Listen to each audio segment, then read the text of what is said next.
Halo semuanya, selamat datang di video pembelajaran kali ini bersama Ibu, yaitu Ibu Lucy. Pada kesempatan ini kita akan mempelajari pelajaran kimia yang sangat penting, yaitu apa itu sistem dan lingkungan. Di dalam video ini, materi akan disampaikan secara ringkas, singkat, dan fokus agar kalian mudah dipahami. Dan setelah menonton pembelajaran pada video ini, kalian diharapkan dapat mengetahui apa itu sistem, apa itu lingkungan, jenis-jenis sistem, serta contohnya dalam kehidupan sehari-hari. Maka dari itu, mari kita mulai. Pertama, kita akan membahas apa itu sistem. Jadi, dalam sains, sistem adalah sesuatu yang berasal dari alam yang dipilih untuk kita amati atau pelajari. Dan sistem bisa berupa zat, benda, atau ruang tempat berlangsungnya proses atau reaksi. Sistem itu ada 3.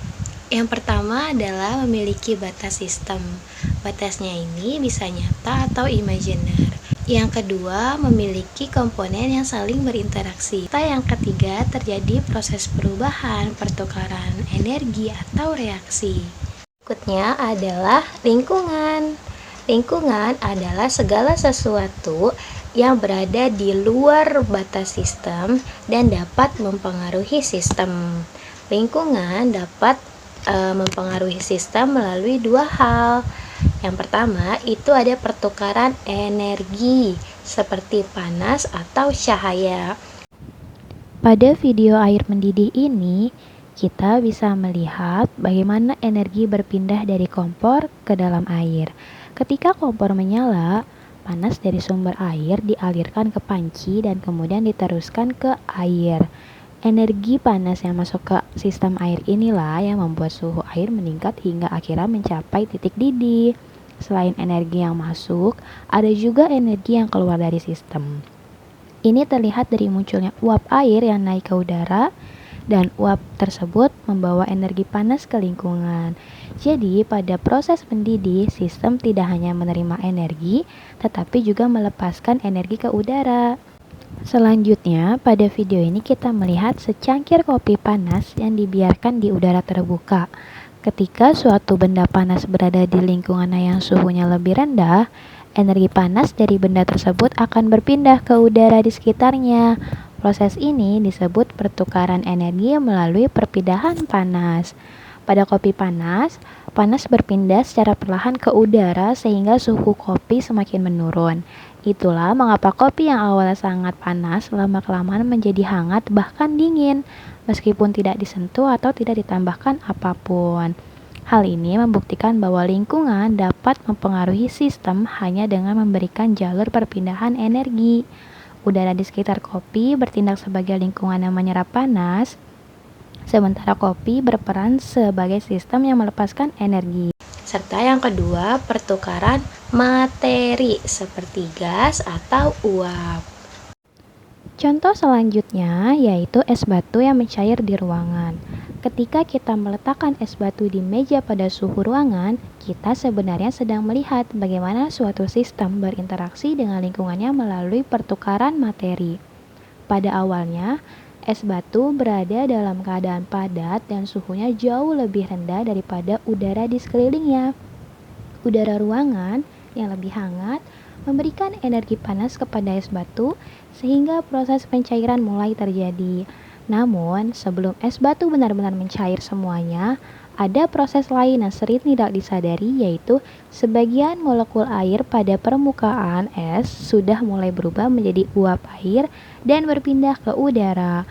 Proses ini disebut evaporasi atau penguapan. Artinya, ada materi dalam hal ini yaitu molekul air yang berpindah dari sistem yaitu es batu menuju lingkungan yaitu udara ruangan. Inilah yang menunjukkan bahwa perubahan wujud tidak hanya terjadi dari padat ke cair, tetapi juga sebagian kecil berubah menjadi gas bahkan sebelum seluruh es mencair. Selanjutnya kita akan masuk ke bagian jenis-jenis sistem. Dalam sains dan kimia, sistem dibagi menjadi 3 jenis utama. Ada apa aja tuh? Di sistem yang pertama itu ada sistem terbuka. Apa itu sistem terbuka? Jadi, sistem terbuka adalah sistem yang dapat bertukar materi dan energi dengan lingkungan. Contohnya, itu ada air mendidih dalam panci terbuka. Pasti kalian pernah melihatnya kan? Jadi, kenapa contoh tersebut masuk ke dalam sistem terbuka? Akan Ibu jelaskan. Jadi, kenapa bisa masuk ke dalam sistem tersebut? Uap air yang keluar itu terjadi pertukaran materi. Sedangkan panas dari kompor yang masuk dan panas dari air yang keluar itu terjadi pertukaran energi. Jadi kedua pertukaran terjadi kan antara materi dan energi. Jenis sistem yang kedua yaitu ada jenis sistem tertutup. Sistem tertutup adalah sistem yang dapat bertukar energi tetapi tidak dapat bertukar materi.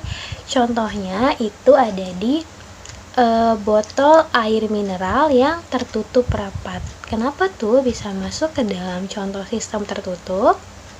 Yaitu tidak ada air atau uap yang keluar. Nah, itu tidak ada pertukaran materi. Lalu yang kedua, tapi suhu air bisa naik atau turun tergantung lingkungan, itu terjadi pertukaran energi. Lalu yang ketiga adalah sistem terisolasi. Sistem yang tidak dapat bertukar energi maupun materi dengan lingkungan. Contohnya itu ada di termos. Pasti di rumah kalian ada termos kan? Nah, itu termasuk ke dalam sistem terisolasi. Kenapa tuh? Jadi, tidak ada panas yang masuk atau keluar jika isolasinya sempurna. Nah, itu namanya tidak ada pertukaran energi. Lalu, air yang berada di dalam tidak keluar dan tidak ada materi yang masuk, itu namanya tidak ada pertukaran materi. Bagaimana nih dari penjelasan yang sudah Ibu sampaikan? Kira-kira kalian paham nggak?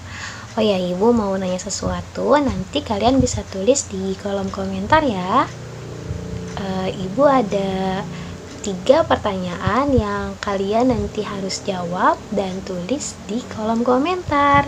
Pertanyaan pertama, air yang mendidih dalam panci terbuka itu termasuk dalam jenis sistem apa? Lalu pertanyaan kedua, kaleng soda yang tertutup itu termasuk ke dalam jenis sistem apa? Pertanyaan yang ketiga adalah termos ideal itu termasuk ke dalam jenis sistem apa? Nanti tulis di kolom komentar ya. Baik, itu tadi penjelasan tentang materi sistem dan lingkungan. Dan kita sudah mempelajari apa itu sistem, apa itu lingkungan, jenis-jenis sistem, serta contohnya yang berada dalam kehidupan sehari-hari kita. Semoga apa yang Ibu jelaskan itu membuat kalian paham tentang materi ini dengan lebih mudah. Terima kasih sudah menonton dan sampai jumpa di pembelajaran berikutnya. See you!